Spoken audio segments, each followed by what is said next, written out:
성경 말씀 한 절씩 교대로 읽었으면 좋겠습니다.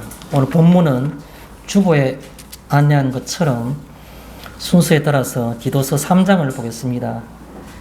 제가 먼저 3장 4절을 봉독해 올리겠습니다.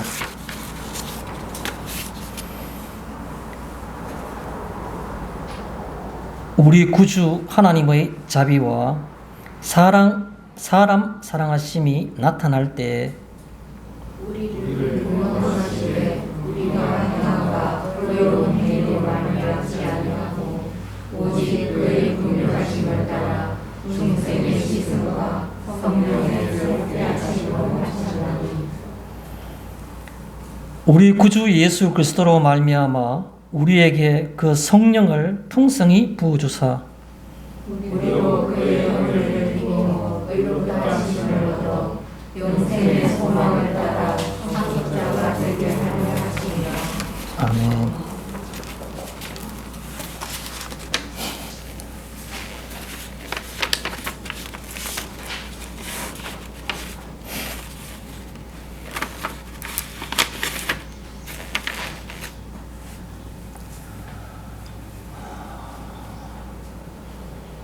빌립보서 1장 8절에 보면 이런 말씀이 있습니다.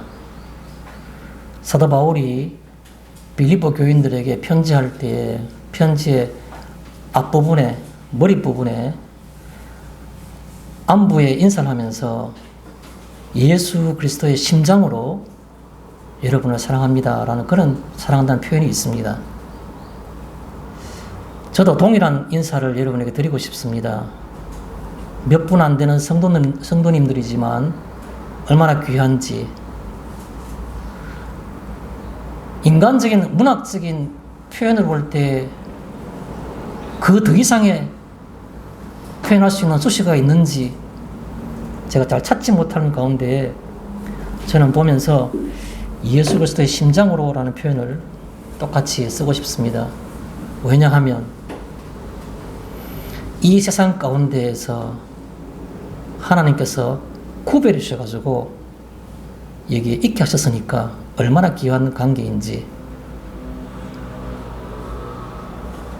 그리고 주님께서 죽으심으로 목숨값으로 구해주신 분들이 성도들이기 때문에 함께 성도된 우리가 얼마나 이 모임이 귀한지, 예수 그리스도의 심장이란 말이 전혀 거북하게 들리지 않는 것 같은 생각을 해봅니다. 그뿐만이 아니라 많은 사람들이 어리석게 살고 있는데도 불구하고 우리는 영생의 소망을 가지고 보이지도 않는 것 같은 하늘을 향해서 눈을 들어서 그 하늘을 바라보면서 그렇게 살아가는 공통점이 있기에 또 달리는 하나님 아버지께서 우리를 향해서 나는 너의 아버지라고, 아버지라 부르라고, 자녀라고 했으니까 그 자녀로서의 우리는 형제와 자매이기 때문에 그것이 얼마나 귀한지, 이런 생각에서 예수 그리스도의 심장으로 여러분을 사랑한다는 말씀을 먼저 드리고 싶습니다. 오늘은 이 디도서 3장에 대해서 살펴보고자 합니다. 특히 오늘 말씀의 제목은 하나님의 자비와 사람 사랑하심, 이렇게 잡아봤습니다. 이 말씀은 본문 가운데 제일 초도에 나옵니다. 디도서 3장 4절에 나오는 겁니다. 우리 구주 하나님의 자비와 사람 사랑하심이 나타날 때에, 이 표현이 바로 4절이죠.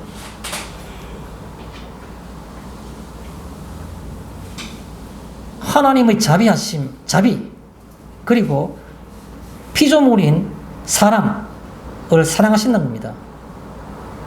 오늘 이것에 관해서 우리가 익히 짐작할 수도 있고 예상할 수도 있지만, 이 성경 말씀을 통해서 성령님께서는 우리에게 오늘 무슨 말씀을 하시기를 원하시는지 이것을 한번 깊은 사색 가운데 생각해 보셨으면 좋겠습니다. 우리가 뭐 좀 잘 안 쓰는 표현 가운데 관상이라는 표현이 있습니다. 관상. 관상이란 말은 물론 다르게 표현하는 방법도 많지만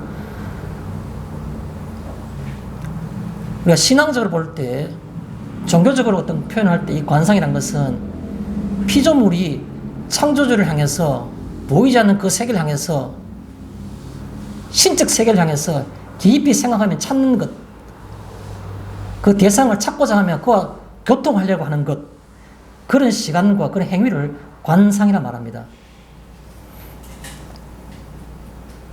우리가 말씀을 대할 때마다 늘 들을 수 있는 말씀이요, 그렇게 생각하지 마시고 이 시간만이라도 내가 그분의 존재를 내가 인정한다면은 그분이 내게 무슨 말씀을 하시기를 원하며 내가 이것을 어떻게 받아들여야만 되는가를 생각해 보시는 그런 시간이 되었으면 좋겠다는 말씀을 드리고 싶습니다. 저는 먼저 하나님의 자비와 인간 사랑하심, 사람 사랑하심, 아마 이런 성도님들은 혼자 생각해 보실 때, 이거 대략 이런 내용들이 있겠다, 이거 관련되는 어떤 개념들은 이런 개념들이 있겠다, 이런 생각은 아마 쉽게 하실 수 있을 것 같습니다. 저는 조금 약간 뜬금없다 할까요? 엉뚱한 말이라 할까요? 저는 이 표현, 하나님의 자비와 사람 사랑하심이라는 말 생각할 때 떠오르는 그런 어떤 표현이랄까, 개념들이 한 4가지 정도를 저는 생각해 봤습니다. 첫째가 바로 뭐냐 하면 노아의 홍수 사건, 이런 생각이 듭니다. 노아의 홍수 사건. 하나님께서 우리가 우리의 형상대로, 얼마나 하나님은 특별한 피조물이면 온 천하 만국을 다 충만하게 다스리라고 그렇게 창세기 창조의 질서를 말씀하셨는데, 다른 피조물들 위해서 그걸 다스리라고, 이 땅을 정복하라고 그렇게 우리를 지으셨는데, 그것도 하나님의 형상을 따라서 지으셨는데, 그 인간이 불행하게도 아담에게 준 그 자유의지를 통해서 하나님 앞에 순종하기보다는 하나님을 시험하는 것에 사용해버린 겁니다. 이유가 뭐겠습니까? 하나님 같이 되려고. 사탄이 꾀이는데 그 과일을 먹으면 눈이 밝아져서 하나님 같이 된다라는 그 말 속에 본인에게 선택할 수 있는 자유의지를 주시는 그것을 하나님을 순종하는 데 사용하지 않고 하나님을 순종하지 않는 곳에, 시험하는 곳에 사용한 겁니다. 그래서 인간이 그 인류의 조상인 아담의 그 죄, 원죄가 타락돼 버리고 우리 속에 전가되어서 죄책을 하여 죽을 수밖에 없는 겁니다. 그래도 하나님께서는 지켜보시면서 여러 대를 지켜보신 것이죠. 결국은 노아 시대에 와서 하나님께서는 더 이상 지켜보지 못하시고 온 인류를 멸망시킨 것입니다. 의로우신 하나님, 천재 주인이신 하나님이 의롭지 못한 피조물들을 볼 때에 2가지 반응이 가능한 겁니다. 하나는 심판이요, 하나는 불쌍히 여기는 겁니다. 하나님은 불쌍히 여김을 통해서 아담으로부터 노아가 10대손입니까? 그 기간 동안에 불쌍히 지켜보신 겁니다. 가인이 범죄를 하더라도 그냥 살려두신 겁니다. 수많은 사람들 가운데에서도. 그러다가 결국은 하나님께서는, 공의로운 하나님은 그의 속성에 따라서 죄를 두고 보지 못하시기 때문에 벌하셔서 모든 인간들 다 인간 지으셨음을 한탄하시고 다 홍수로 멸하신 겁니다. 그래서 하나님의 자비, 하나님 사람 사랑하심, 이런 생각을 할 때 문득 떠오르는 개념이 노아의 홍수. 하나님께서는 그 자비와 사람 사랑하심이 있었는데 그때는 어떻게 해서 그게 다 멸망시켰었지? 또 생각되는 것이 있습니다. 그게 바로 뭐냐 하면 그 이후에 어떻습니까? 자연적으로 놔두니까 아무도 하나님 말씀을 순종하거나 하나님을 경외하는 사람이 없는 겁니다. 그런데 그 중에 딱 한 사람, 딱 한 명이 희한하게도 하나님을 의식하면서 하나님을 존중하면서 보이지 않는 그분을 보이는 것처럼 아주 신실하게 그를 따라가는 겁니다. 그가 바로 아브라함이었습니다. 그래서 아브라함에게 그에게 약속하신 겁니다. 네 자손들은 하늘의 별과 같이 땅의 바다같이 나는 너희 하나님이 내 백성이 될 거라고. 네 자손 중에서 잡혀가가지고 애굽에서 400년 종살을 거라고. 그러나 다시 돌아와서 이 땅을 너희 자손에게 줄 거라고. 그 당시 아브라함에게는 사라가 나이 많았음에도 불구하고 한 명의 원래 정식 자식이 없는 그 시기에 하나님께서는 하늘 별과 같이 바다에 모래같이 많은 네 백성이 있겠다고, 네 사람의 몸에서 그게 태어날 거라고 약속하신 겁니다. 그게 선민입니다. 선민, 택한 민족. 하나님의 자비와 사람 사랑하심은 뭘까? 아브라함을 통해서 나타나는 선민인가?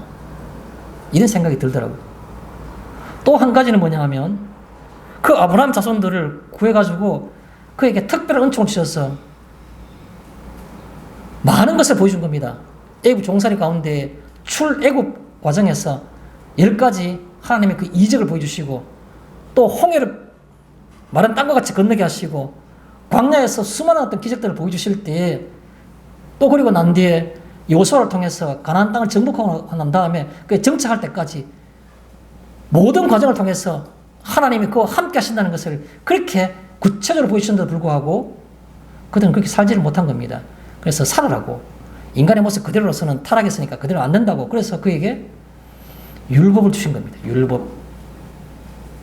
그리고 또 율법만 주신 것이 아니라 의로우신 하나님이 그 선민과 같이 있고 싶어서, 죄가 있는 피조물과는 하나님이 같이 있을 수 없으니까 그에게 제사를 주신 겁니다. 제사라는 형식을.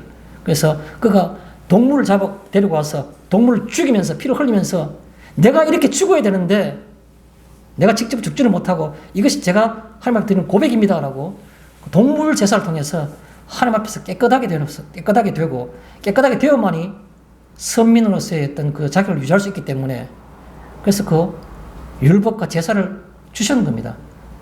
어떻게 하면 타락된 인간이 하나님은 주인을 알고 그와 함께 계속해서 살아갈 수 있는지에 대해서 하나님은 끊임없이 자비를 베푸시고 사람을 사랑하신 겁니다. 그것도 완전하지 못해서 이스라엘 민족들은 끝없이 율법을 폐하고 율법을 지키지 않은 겁니다. 뿐만 아니라 그 율법을 지키지 않는 것을 질책하고 가르치는 선지자들을 다 죽인 겁니다. 마지막에 누굴 보냐니, 내가 아들의 모습으로 이 땅에 가서 이들을 완전하게 한 번에, 동물 제사는 시간마다 때마다 사건마다 제사를 드려야 되지만 믿기만 하면 되는, 한 방에 모든 걸 끝낼 수 있는 그런 완전한 구원을 내가 이루어야겠다 하고 스스로 아들의 모습으로 이 땅에 오셔서 구원하신 겁니다. 그래서 우리가 하나님의 자비, 인간에 대한 사람 사랑하심 이런 걸 생각할 때마다 노아의 홍수, 선민, 율법과 제사, 그리고 예수님의 죽으심, 이런 것들이 그와 연관된다는 생각을 지울 수가 없는 겁니다. 본문을 우리가 잠깐 빠르게 한번 훑어보겠습니다. 본문은 이렇게 시작합니다. 우리 구주 하나님의 자비와 사람 사랑하심이 나타날 때에. 왜 우리 구주 하나님은 우리에게 구원자로서 우리에게 오셔야만 되는가? 왜 우리에게 구원이 필요한가에 대해서 말씀하는 겁니다. 필요한 과정에 대해서는 왜 사람을 구원하시려고 하니까 하나님의 속성이 자비심이 있기 때문에, 사람을 사랑하기 때문에, 그래서 사람을 구원하시려고 했다는 겁니다. 그럼 왜 구원하시려고 할까? 오늘 본문은 4절부터 시작하죠.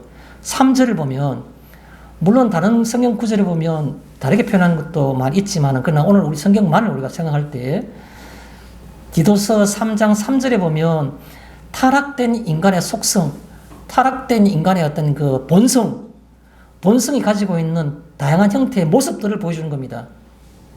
이런 것이 인간에게 있기 때문에 사람을 구원해야 한다는 겁니다.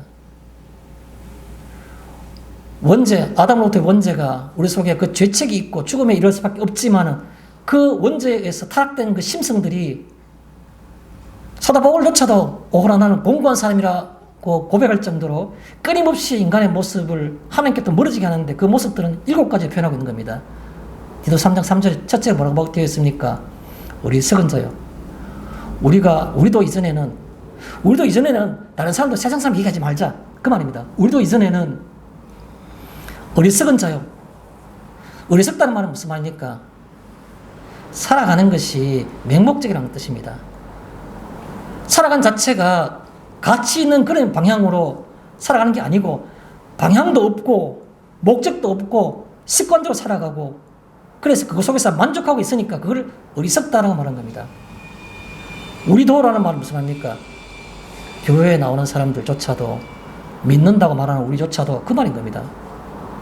어리석은 자요. 두 번째 뭐라고 말하고 있습니까? 순종하지 않은 자요. 순종한다는 말은 무슨 말입니까? 안다는 겁니다. 무엇이 했는지 그걸 갖다가 옳은 길이 뭔가 이제 알게 됐다는 겁니다.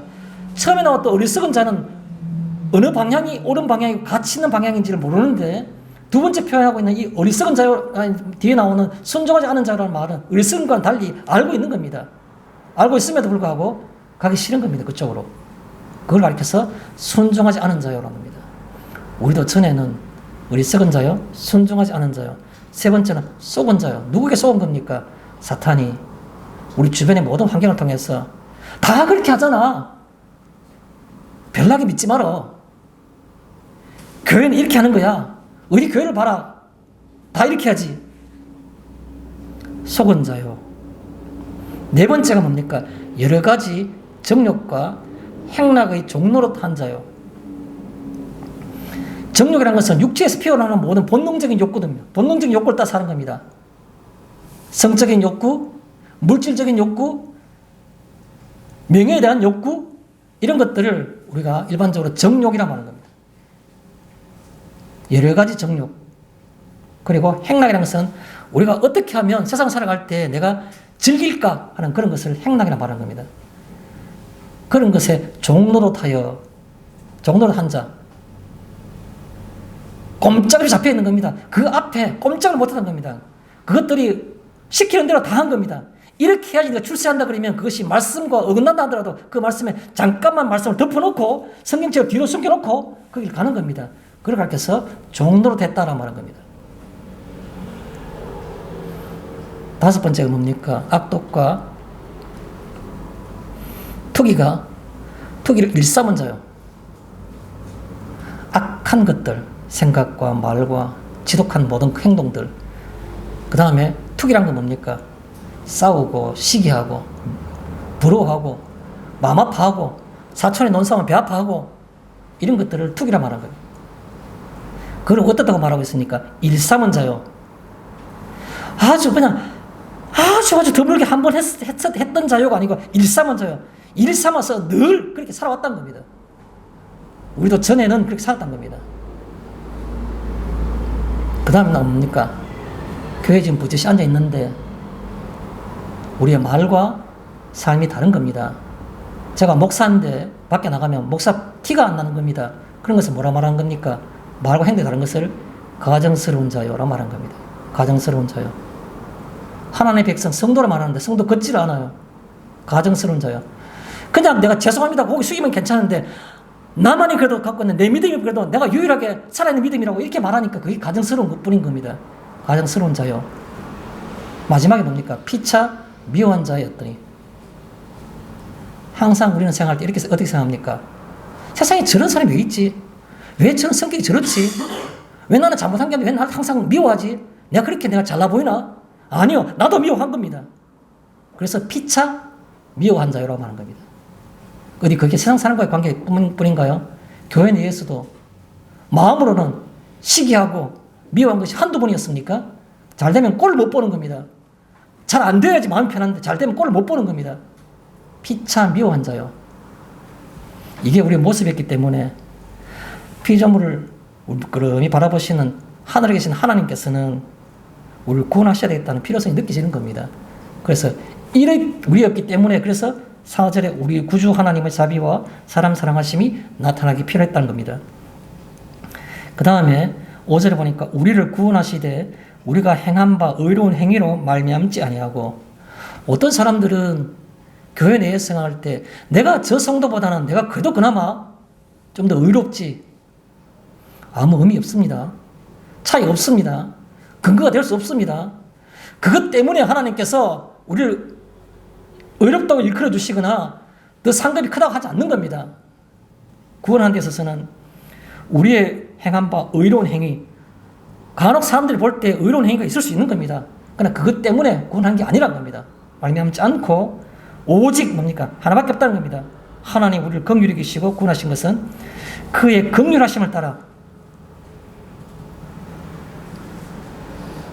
우리를 불쌍히 보는 그것 때문에 우리를 구원하신 겁니다. 하나님 우리를 불쌍히 여기시는 것, 긍휼하심, 불쌍하다고 여기시는 것. 중생의 씻음과, 중생은 다시 태어나는 것을 중생이라 말하죠. 중생. 다시 태어나는 건 어떻게 태어날 수 있습니까? 주님의 보혈로 다시 태어날 수 있는 겁니다. 어머니 뱃속에 다시 들어갔다가 다시 나오는 것이 아니라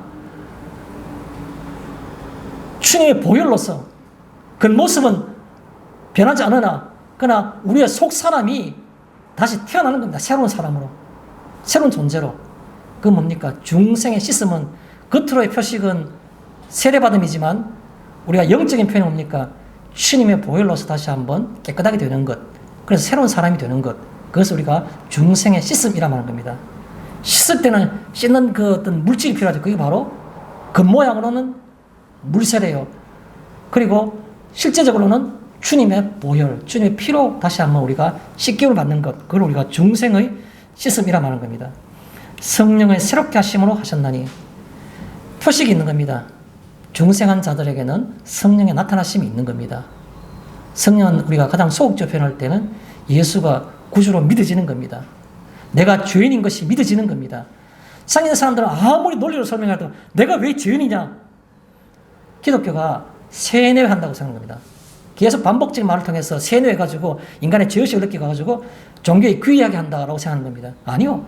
성령이 우리에게 임하시면은 내가 죄인인 것을 스스로 딴 사람이 날 칭찬하더라도 내가 끝없이 내 마음 속에 고개가 숙어지고 내가 괴로워지는 겁니다. 죄인인 것을. 그걸 우리가 성령이 새롭게 한다고 말하는 겁니다. 6절에 우리 구주 예수 그리스도로 말미암아, 예수님으로 말미암아 된 이 사건이 하나 있는데 그게 바로 그게 뭐냐 하면 구원받는 것인데 또 하나가 뭐냐면 그 대동에 나온 게 그 성령을 풍성히 부어주사 우리에게 성령이 나타나시는 겁니다. 성령이 나타나신 것. 풍성이라는 말은 무슨 말입니까? 내가 소극적으로 예수가 믿어지고 구주로 믿어지고 내가 주인인 것을 믿어지는 정도의 소극적인 것이 아니라 풍성히라는 말은 무슨 말입니까? 그 속에서 하나님의 말씀, 특히 예수가 구원자의 식물, 진리를 내가 전할 수 있는 풍성이라는 말은 전할 수 있을 정도의 강한 성령의 어떤 나타나심이 있다는 겁니다. 이렇게 우리를 회개케 하고 구원하시고 성령을 부어주시고 풍성하게 하셔서 결과적으로 어떻게 하는 건데 7절에 우리로 그의 은혜를 힘입어. 이 모든 것들은 내 의지로, 내 자격으로, 내 조건으로, 내 선행으로가 아니고 그의 은혜로, 그 은혜로 힘입어 의롭다 하심을 얻어.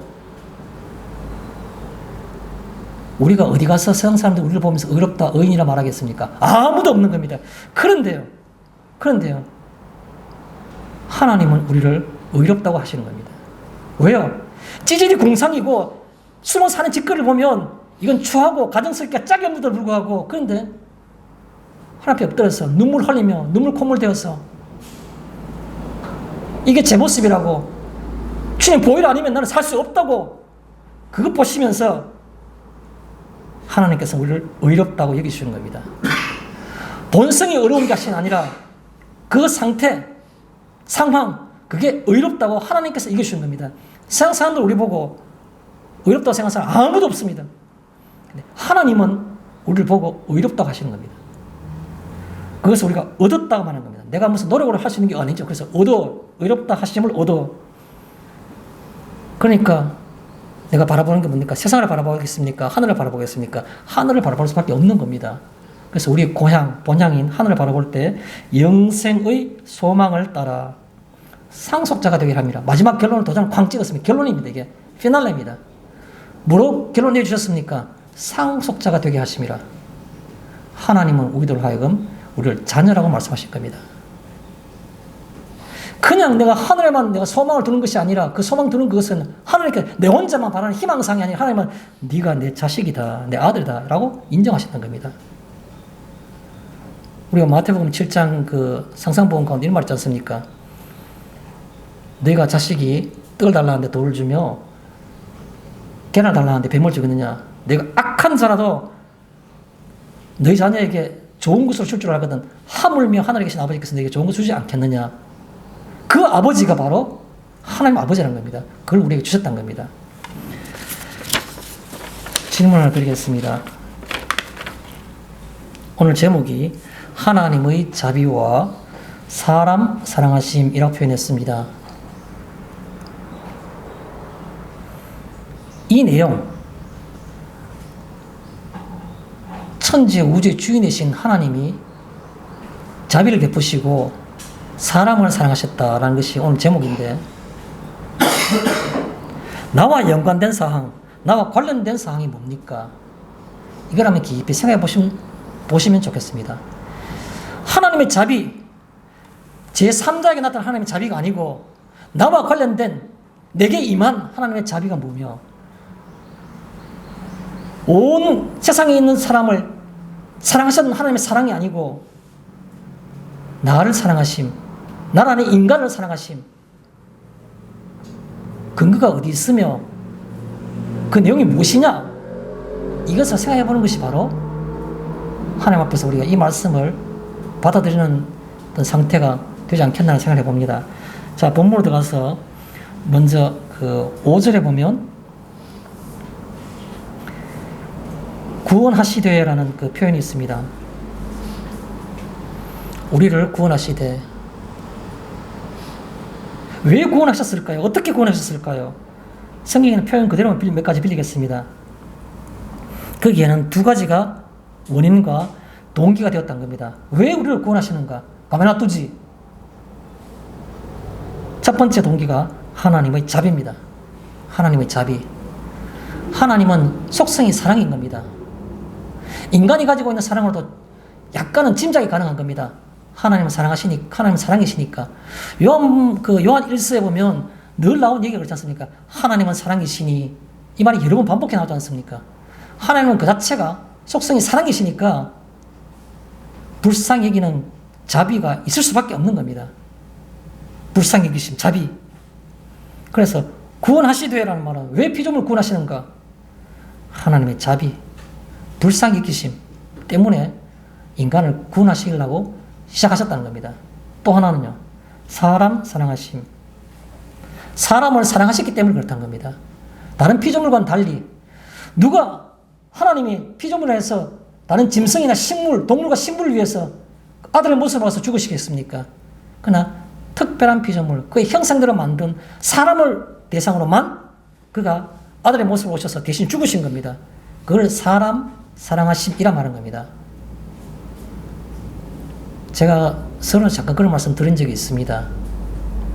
온전하게 공의로우신 하나님이 자격으로 볼 때 그가 지은 바 피조물들하고는 차이가 차원이 다른 세계 초월적인 초월자이신데 그 모든 걸 할 수 있는 분인데 그가 바라보니까 지음 받은 바 인간들이 타락해가지고 하나님의 속성과는 전혀 다른 속성을 살고 있는 겁니다. 방법은 두 가지밖에 없어요. 심판하든지 다시 사랑하시든지. 그래서 하나님께서는 심판하시지 않고 다시 사랑하시는 방법을 찾았다는 겁니다. 그걸 가리키는 게 바로 사람 사랑하심이라는 겁니다. 사람을 심판하심이 아니고 사람을 사랑하시는 쪽으로 해야 되겠다고 생각하셨다는 겁니다. 그래서 구원하신 겁니다. 멸망하고 심판할 것 때문에 하나님께서 공이 딱 맞는 겁니다. 공의로운 하나님이, 의로운 하나님이 노아 홍수처럼 그렇게 또 그렇지 않으면 마치 소돔과 고모라에 내렸던 그 유황불과 같이 멸하시면 되는 겁니다.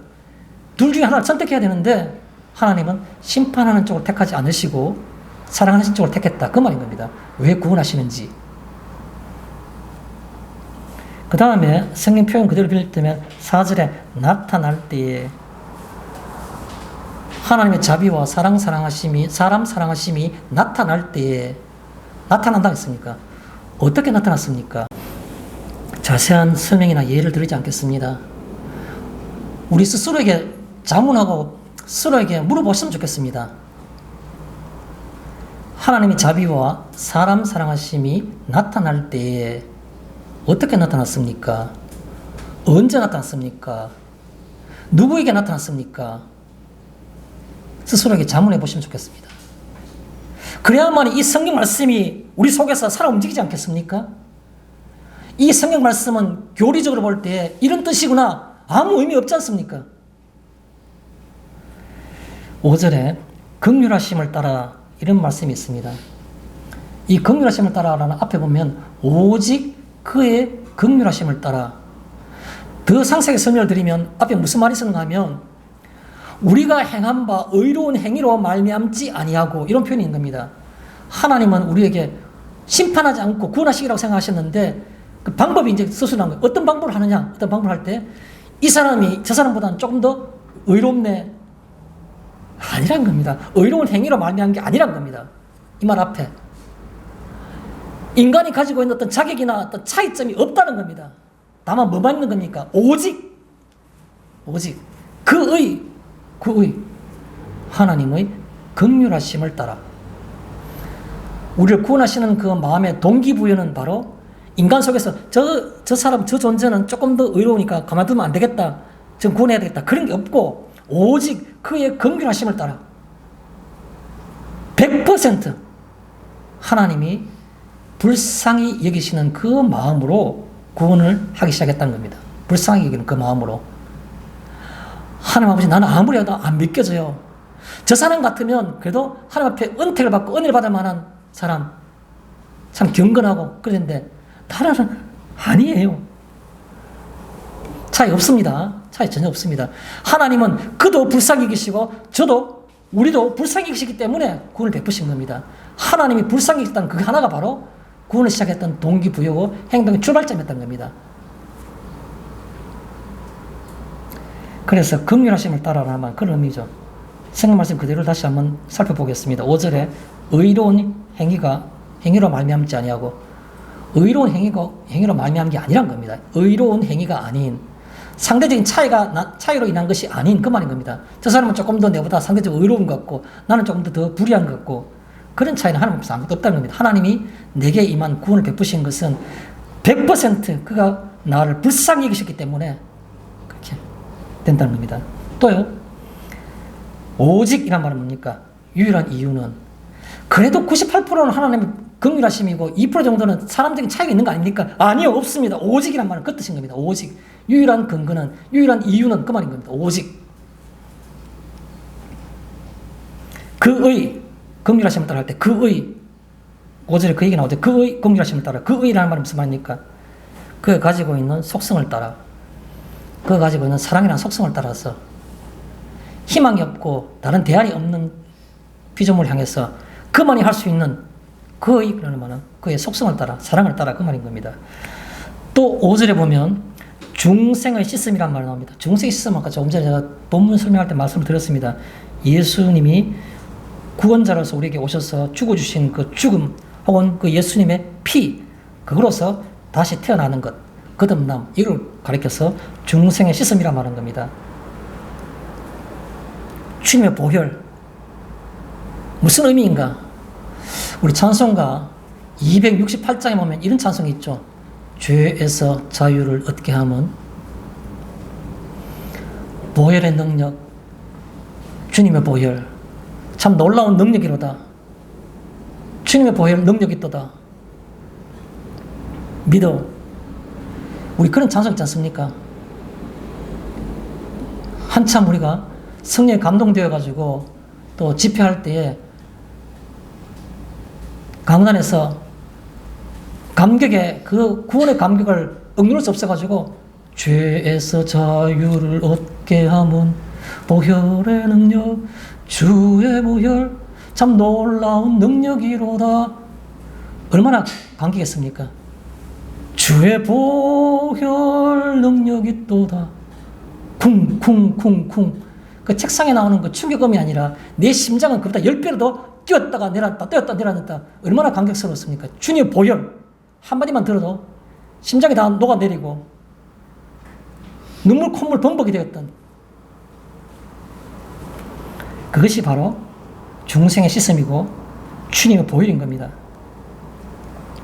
또 5절에 보면 성령의 새롭게 하심.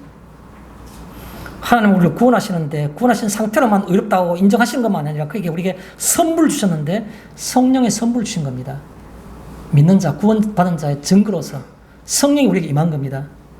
성령의 새롭게 하심. 성령의 새롭게 하심은 제가 여러 번 말씀을 드렸기 때문에 굳이 더 설명할 필요는 없다고 생각되는데 성경 구절 한 군데만 제가 소개를 하겠습니다. 베드로전서 2장 24절입니다.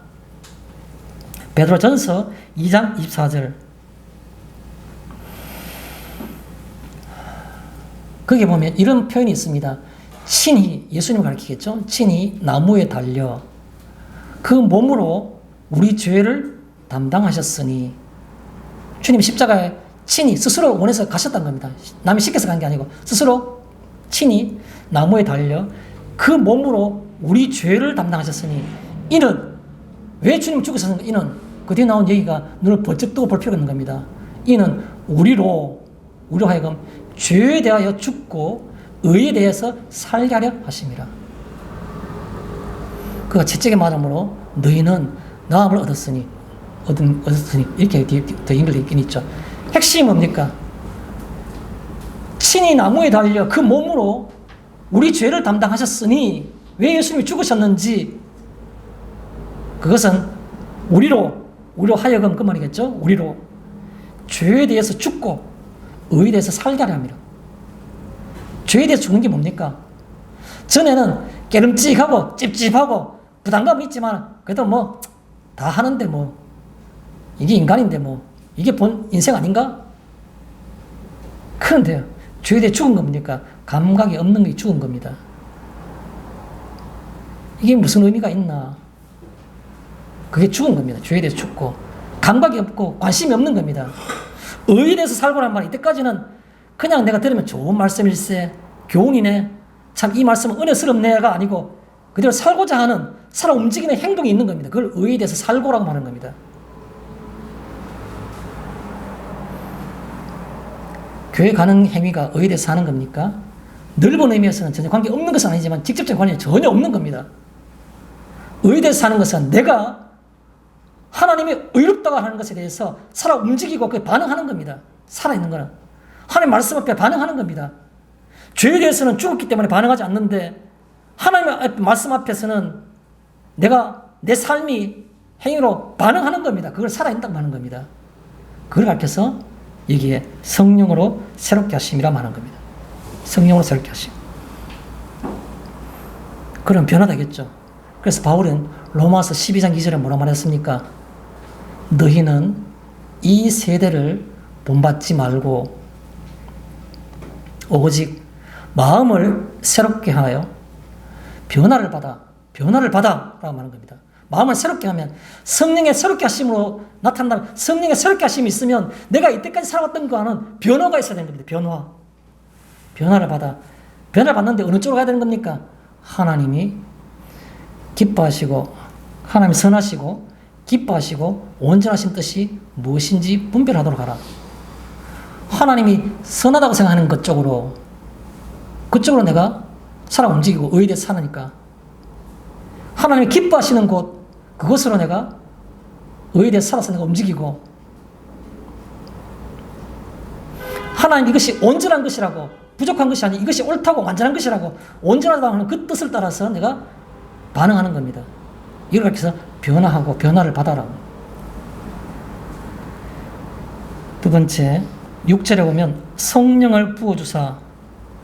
성령을 부어주시는데 하나님께서 선물로 성령을 부어주셨습니다. 그런데 성령을 하나님께서는 우리에게 한없이 부어주셨는데 인간이 성령을 받아들이는 방법은 딱 하나가, 통로가 필요한 겁니다. 성령을 받아들일 수 있는 방법, 성령을 받아들일 수 있는 통로가 뭡니까? 한 가지밖에 없습니다. 성경에 있습니다. 근거가 뭡니까? 회개입니다. 회개함으로. 성령은 거룩한 영이기 때문에 우리의 마음밭이 추하고 더러우면 성령께서 거할 수 있는 전이 되지 못하는 겁니다. 그 안에 거느릴 수가 없는 겁니다. 사도행전 2장 38절에 보면 이런 말씀이 있습니다. 이 말씀은 그 배경이 뭐냐 하면 베드로가 오순절날 그가 마가의 다락방에서 120여 명의 성도들과 함께 열심히 기도하며 회개하다가 물론 그 속에서 베드로가 자기가 3번 예수의 부인을 쫓아도 눈물 콧물 돼서 회개했겠죠. 그런 가운데 내가 몇 날이 못 되어 너희가 위로부터 성령을 내리니 할 때 그 성령이 모든 사람들 앞에 불의 혀같이 다 임한 겁니다.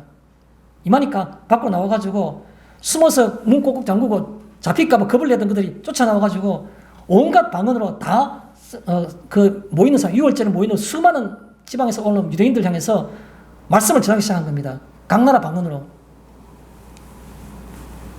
너희가 죽인 예수를 하나님께서 주가 그리스도가 되겠다 하셨다. 구원자가 되겠다고. 그 설교를 한 다음에 그 백성들이 듣고 마음에 감동이 돼가지고 형제들이 우리가 어떻게 할 거, 어찌할 거라고 물었을 때 나온 대답이 바로 그 사도행전 2장 38절에 있는 말씀입니다. 베드로가 이르되, 베드로가 그 대표니까 제자들과 함께 말하는 겁니다. 베드로가 이르되 너희가 회개하여, 첫 번째 회개하는 겁니다. 회개하여 각각 예수 그리스도 이름으로 세례를 받고 죄사함을 받아라. 그리하면 성령의 선물을 받으리니. 성령의 선물, 성령을 받는 것은 성령을 값없이 받는 것은 회개하는 것밖에 없는 겁니다. 회개하는 것. 이거 성도님들 가만히 돌이켜 생각해 보십시오. 약하게나마 혹은 강하게 어떤 때에는 성령을 아마 받았고 체험하는 경험이 있을 겁니다. 언제 그랬습니까? 딱 공통 하나밖에 없습니다. 회개할 때. 회개할 때. 세계 기독 교회사적으로 볼 때 수많은 그 말씀이 전거될 때에 불과 같은 성령의 역사가 나타나는데 그냥 최초에 나타나는 것은 사도행전에 나타났던 그 오순절 그 역사이죠. 그 이후에 수많은 곳에서 많이 나타난 겁니다. 그 가운데서 대표적인 것 중에 하나 꼽으면 그건 뭡니까? 우리나라도 역시 1907년 1월 달에 평양 대부흥운동, 장대인 교회에서 그 부흥운동은 여울의 불길처럼 태어나서 번져나갔는데 그는 그때 우리나라 사람만들만 아니라 거기에 있었던 수십 명의 선교사들까지도 통해 자복하고 그 다 성의 강한 역사가 나타나는데 그때 본국에는 그 성에서 복을 낼 때 사도행전 이후로부터 이와 같은 일이 일어난 걸 본 적이 없다고. 인도의 테일러 선교사가 했을 때 수많은 선교복을 나올 때 성령에 감동해가지고 그들이 그 인도라는 예수를 알지 못하는 그 있는 사람들이 믿고 구원받을 때 성령의 강한 역사가 나타났는데 그 보고서를 능가하는 세계 기독교 역사상 어떻게 보면 굉장한 한 획을 끈 그 같은 성령의 운동이 바로 평양에서 일어난 겁니다. 1907년에. 그걸 끝난가요? 그 후에 1909년 100만 그 성도운동 갈 때 간 도시마다 다 성령의 엄청난 역사가 나타난 겁니다. 어떻게 일어났습니까? 선교사가 내가 회개한다고, 나는 선교사로서 대영 제국의 영국 시민권을 갖고 있고 나는 죽으면 웨스트민스터 사원에 지하 묘지에 붙이는 것보다도 이 미개한 나라 조선에 와가지고 내가 죽을 때에 이름도 없는 땅에 묻히는 것을 내가 더 영광스럽게 생각했는데도 불구하고 이 무지하고 몽매한 이 조선의 백성들이 복음을 받아들이지 않는다고, 미개하다고 라고 생각했던 내가 죄송하다고, 내가 잘못했다고 선교사들이 회개하고 길선주 장로님이 회개한 겁니다. 그 교회에 30대 젊은 장로로서 가장 존경받는 그가 내가 내 친구가 병들어 죽을 때에 내게 맡겼던 그 전재산이라는 데는 큰 돈을 자기 부인에게 전해주라고 했는데 그걸 내가 지금까지 숨겨서 내가 마음대로 썼다고. 나는 악한과 같이 악한 자라고, 장로도 아니고 성도도 아니라고. 그러니까 여기저기에서 나는 이런 잘못했다고, 내가 어떤 첩을 뒀다고, 나는 어떤 성적인 거 했다고, 어떤 거 듣기 힘들어 그런 것들. 정말 보통 갈 때 듣기 힘들었던 그때 마침 1907년에 1월 달에 그 교회에서 평양 대운동이 일어날 때에 장대인교회에서 일어날 때 그때에 그 교회가 장대인교회가 기역자로 생겼는데 사실 원래는 그 당시에 20세기 초에는 목사님이 앞에서 설교를 말씀드리면 이쪽으로는 여성들이 앉고 이쪽으로는 남성들이 앉는 겁니다. 남녀 칠세 부동석이라고. 그래서 교회가 기역자로 지어진 겁니다. 기역자로. 근데 그때는 워낙 많은 사람들이 모였기 때문에, 왜냐하면 한 4년 전에 원산에서도 대부흥운동이 났기 때문에 원산의 대부흥운동이 평양으로 옮겨 붙은 겁니다. 그래서 그 장대인 교회에만 적어도 1000명 이상의 남성들이 꽉 찼는 겁니다. 혹자들은 말하기 2,000명까지 됐다 말하기도 합니다. 그럼 나머지 여성들은 따로, 다른 별채 따로 모인 겁니다. 그게 남자들만 있으니까, 어떤 말을 있겠습니까? 온갖 이게 다 나온 겁니다. 이렇다고. 그럴 때 사도행전 나타나는 똑같은 성령의 강한 역사가 나타난 겁니다. 회개할 때 이런 성도님들도 경험이 있을 것 같아서 부족한 저도 말씀을 드리겠습니다. 제가 80대 중반에 제가 전에도 한 말씀 드린 적이 있을 겁니다. 어느 여름에 수련회 가서 혼자 밤 12시 거의 다 돼가 11시 반쯤 돼가지고 동그란 동글방울 모기 하나 끌고 가가지고 골방에 올라가, 저 혼자 골방에 가가지고 모기향 펴놓고 불 붙여놓고 기도하기 시작했는데 어릴 때부터 지금까지 나오는 모든 것들이 인생에 너무 서러울 정도로 너무 가식되고 너무 가정스러웠습니다. 땅을 치며 가슴을 치며 눈물 콧물 대서 통에 자복을 했습니다. 어느 시간 지나고 나니까 마음이 훈훈해지기 시작하는데 하나님께서 나에게 이렇게 회개케 하신 하나님의 은혜가 너무 감사하고 하나님 사랑이 너무 커서 하나님 이름을 높이며 하나님 이름만이 홀로 높고 존귀하십니다 이렇게 고백하는데 입에서 방언이 터져나온 겁니다. 끊임없이 기쁜 마음으로 쉴 새 없이 기도하는데 문득 창가에 밝아진 느낌이 드는 겁니다. 그때 제가 중고등부 수련을 인도하고 있었기 때문에 새벽기도 인도하기 때문에 날이 밝아지면 새벽기도 준비해야지 이런 생각이 들어서 기도를 마무리하고 나왔는데 밤 맞도록 밤이 새도록 기도한 겁니다. 세상에 그렇게 아름다울 수 없었습니다. 공기가 맑고 지나간 개울물 소리가 얼마나 아름다운지 집에 와서도 신문도 보기 싫고 아무도 그냥 멍하니 하늘만 쳐다보고 있는 겁니다.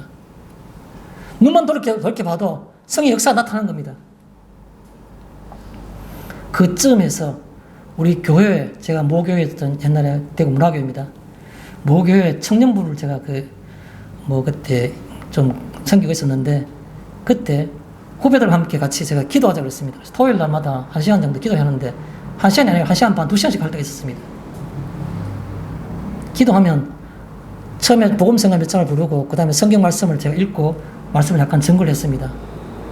그러니까 함께 기도합시다 하고 불을 끄고 기도하기 시작합니다. 그러면 그 청년들이 토요일 날 저녁에 얼마나 황금 시간입니까? 오겠습니까? 그런데 주일 예배 오는 것 이상으로 한 비도 빠짐없이 거의 다 온 겁니다. 땅을 치고 통곡하는데 막 고함을 치면서 지금도 내가 기억나는데 이름 말하지 않겠습니다. 그 친구는 사회적으로 얼마나 지 멋대로 사는 그런 친구였는데 땅을 치면서 막 악을 쓰면서 막 고함을 치는데 회개할 때만이 성령이 임하시는 겁니다. 회개할 때만이 회개함으로 여기에 성령의 새롭게 하시면 바로 성령을 부어주시는 것은 회개함으로라는 말. 사도행전에 있는 것처럼 회개할 때 성령이 임하시는 겁니다. 자, 그 다음에 6절에 예수 그리스도로 말미암아 그 말은 뭡니까? 이런 것들은 다른 것으로 할 수 없다는 겁니다. 내 선행으로도 아니고 예수 그리스도만으로 주님 안에서만 가능한 겁니다.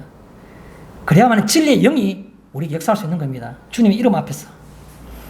또 6절에 보면 우리에게 성령의 충만함과 역사는 목사님에게 성령의 충만함은 그 사람에게가 아닌 겁니다. 우리에게. 누구에게든지 제가 죄송합니다. 제 얘기 한번 더 하겠습니다. 2001년도 1년 동안 제가 미국에서 미국 대학에 방문 교수로 1년 지내다 온 적이 있습니다. 그때 물론 교회에서도 또 성경 공부를 인도했다는 말씀을 제가 드린 적이 있는데 집에서도 제가 일주일에 한 번씩 성경 공부를 했습니다. 다른 몇몇 사람들 요청해서 그 당시에 같이 그 교회에 한국 교수로서 그 대학에 방문 교수로 온 사람들이 한 30여 명이 있었습니다. 그중에 교회 나온 사람들, 잘 나온 사람들 한 20여 명이 되었고 그게 구역 이렇게 한 구역이 있었는데 그 구역에는 좀 초신자가 해당될 수 있는 한국에서는 교회를 잘 나가지 않았는데 미국에 있으니까 어쩔 수 없이 한인교회를 중심으로 해야만 생활이 편하니까 거기 와서 같이 생활하는 분들 중에서 신앙이 없으니까 이왕 왔는 김에 교양으로 알기 위해서 저보고 성경 공부를 좀 같이 했으면 좋겠다 그러더라고요. 그래서 우리 집에 오시라고. 그래서 일주일에 한 번 우리 집에 와서 제가 딴 거 한 것도 없고 차를 끓였습니다. 녹차님은 차를 끓여놓고 그 다음에 팝콘을 미국에 파는 게 있어요. 전자레인지 넣으면 푹 튀어가지고 금방 튀는 팝콘 있어요. 봉다리 한 개 집어넣으면 되는 거. 그 팝콘 한두 봉지 튀어놓고 그 다음에 저녁에 1시간씩 공부를 하는데 어떤 때는 7시나 7시 반 그 정도에 보통 모였는데 9시나 전에 보통 끝나는데 어떤 때에는 12시까지 했어요. 12시까지. 제가 붙잡겠습니까?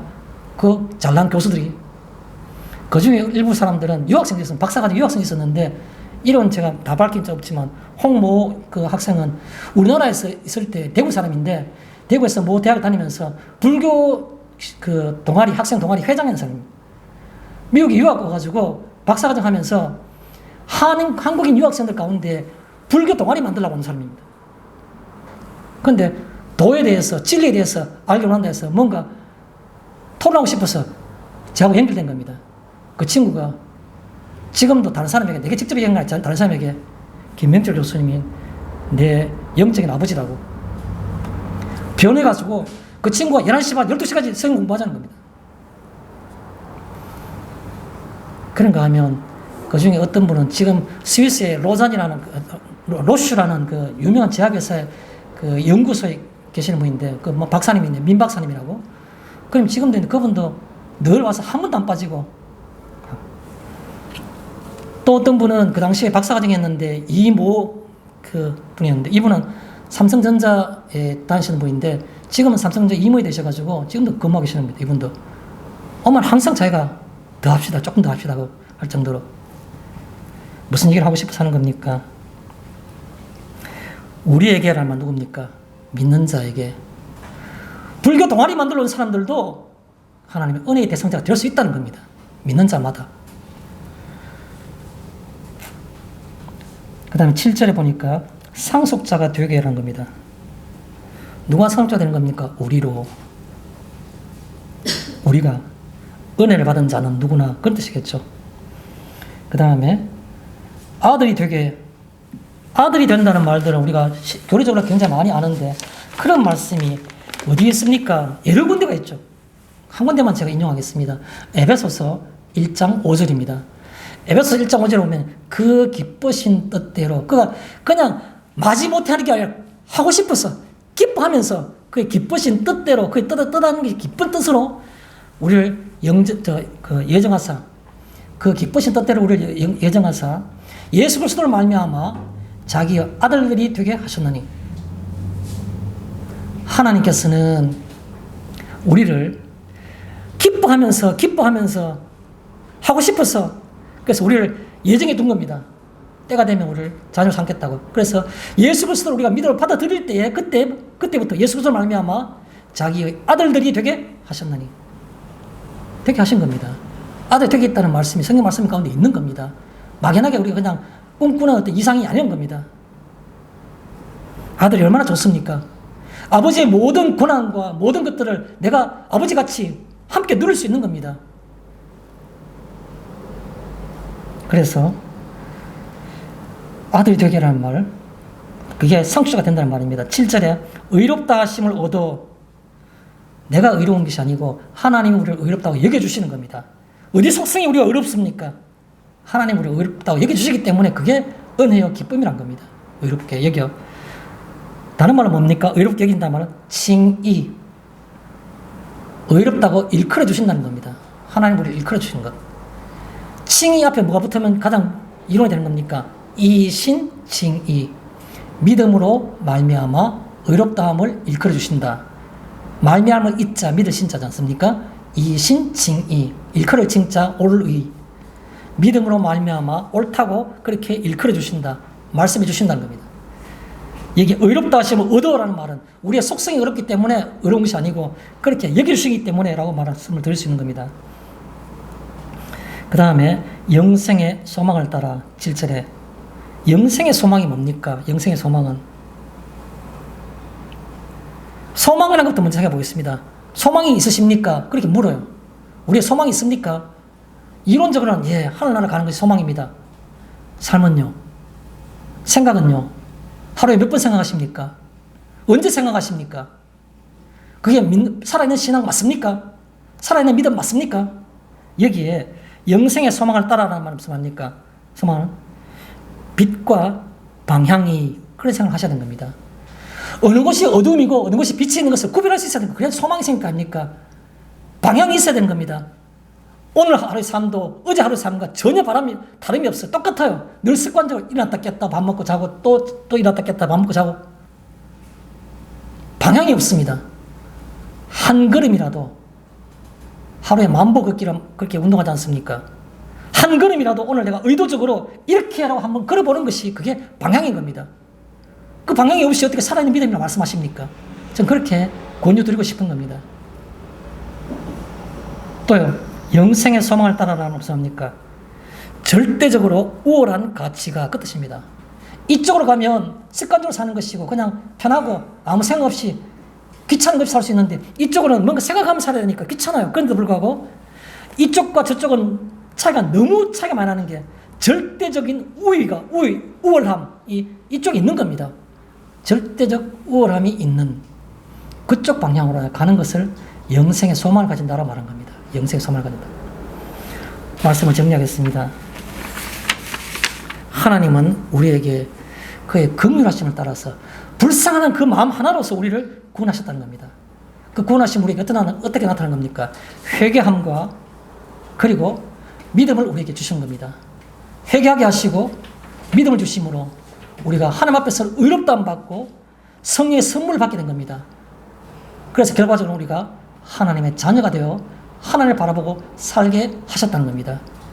이 내용을 다시 우리 잘 아는 내용이지만 마음속에 새기면서 우리의 삶에 그대로 적용되는 복된 한 주간이 되시기를 주님의 이름으로 축원드립니다. 마치겠습니다.